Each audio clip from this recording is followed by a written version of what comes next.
On Wednesday of killing Daniel Pilka. He'd been beaten, starved and held underwater at the family's home in Coventry.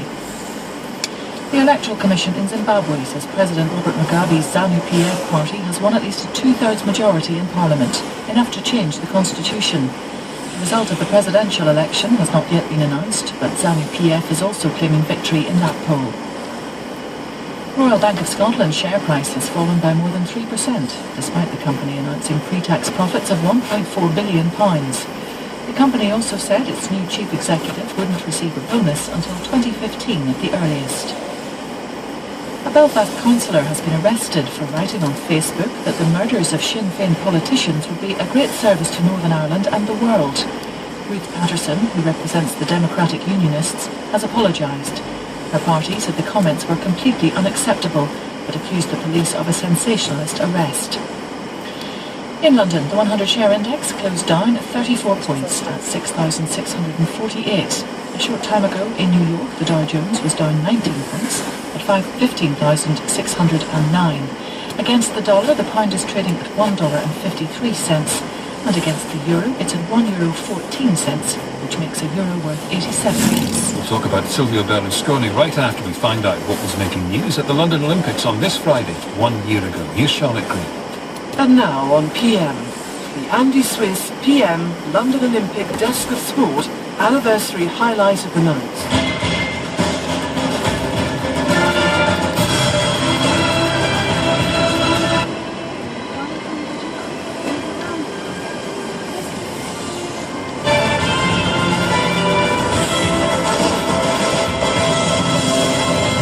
We've had, frankly, rather good Friday. 3 more medals for the boaty people.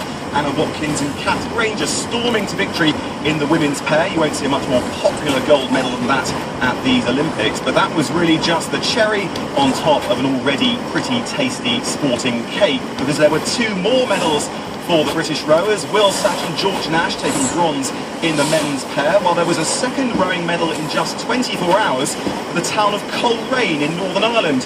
After the Chambers brothers won silver yesterday, this time it was single sculler Alan Campbell who gave them plenty to cheer.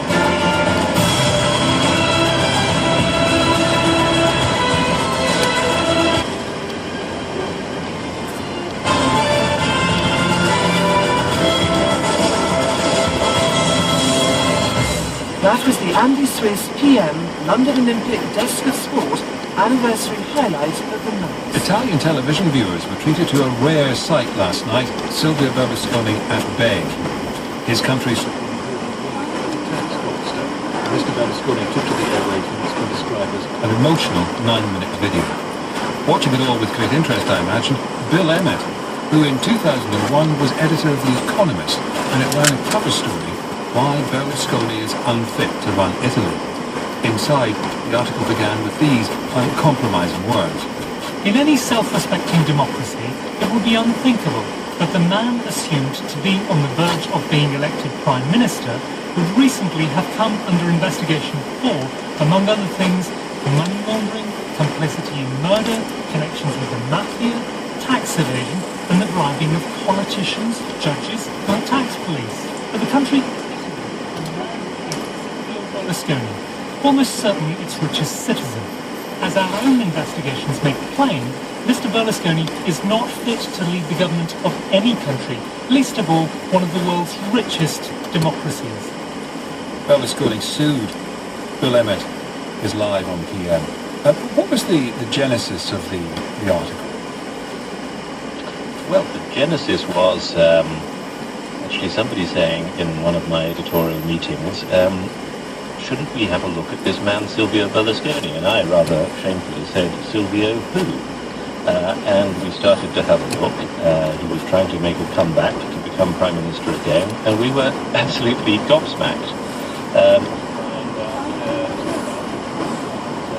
Rather thought then this was an important campaign, an important issue, because here was the most powerful media magnate in the country, riven with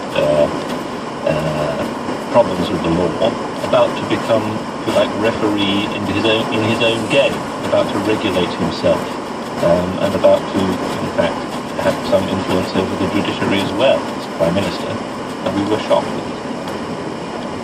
Was it like getting a letter from his solicitors? Oh, well, you know, Eddie, there's nothing that an editor likes more than a letter from a solicitor. It means that battle is underway, and that you've sort of drawn a little bit of blood. So, in fact, that was great, and indeed, in the end, after more than 10 years...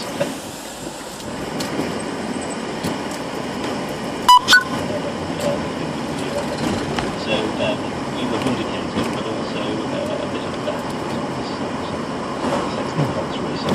Well, given this man tried to sue twice, and the essential message was he was unfit to run the country. I mean, you don't get to be editor of The Economist without being educated, erudite person, but I wonder, having said that, whether when you saw him on...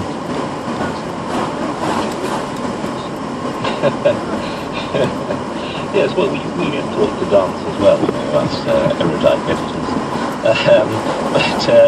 Well, it's ultimate vindication, but, you know, the reality is that this is a good...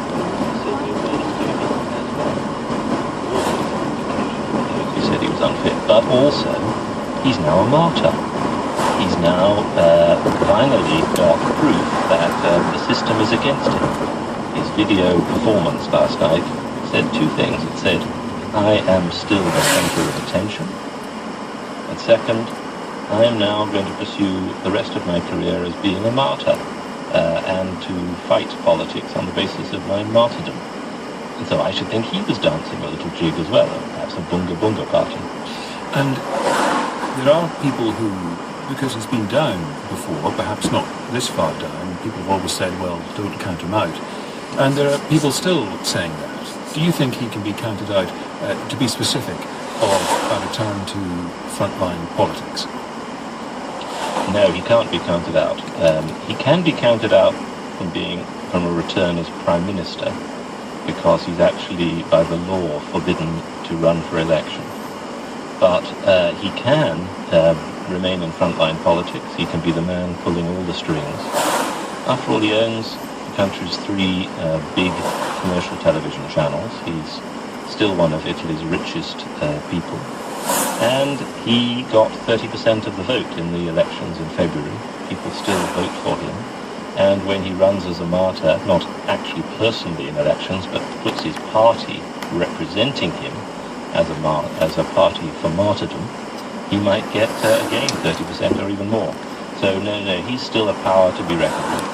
Bill Emmett, thank you. And we move from discussing yesterday's man in Italy to the man who tomorrow will take over as president of Iran, Hassan Rouhani. Richard Galpin's been getting the measure of the man in a place you might not expect. The busy streets of central Glasgow. It's hard to imagine a senior Iranian cleric and politician wandering through here as a student. But that's what Hassan Rouhani, the now president-elect, did in the 1990s. He was a postgraduate student at Glasgow Caledonian University, commuting between here and Tehran, where he continued his day job while researching his thesis on Islamic or Sharia law. Represent these students to receive the award of Doctor of Philosophy.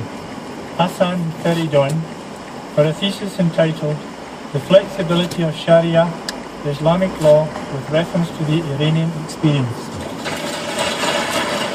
In 1999, Mr. Rouhani, known then as Hassan Feridun, was awarded his doctorate by the university. Yeah, it's just for the last I'm now in the university library, and with me is Robert Ruthven, who's the director of the library here, and we've actually got the thesis written by Hassan Rouhani when he was a student here. Has there been a lot of interest in people reading this now? Yeah, there has been a fair bit of interest, and the thesis seems to show that he's got quite a flexible and perhaps modernised outlook, so I think people... And that, of course, is the key question. In what direction will Hassan Rouhani take Iran once he's sworn in as president this weekend? Hi, Professor. Hi. How was the journey? Really easy, thanks. Okay. Yeah. Good. I went to meet Professor Hassan Amin at his home near the centre of Glasgow. He's also Iranian, has known Mr. Rouhani for decades, and was one of his academic supervisors. If Mr. Rouhani had enjoyed being a student in Glasgow. I was quite happy to be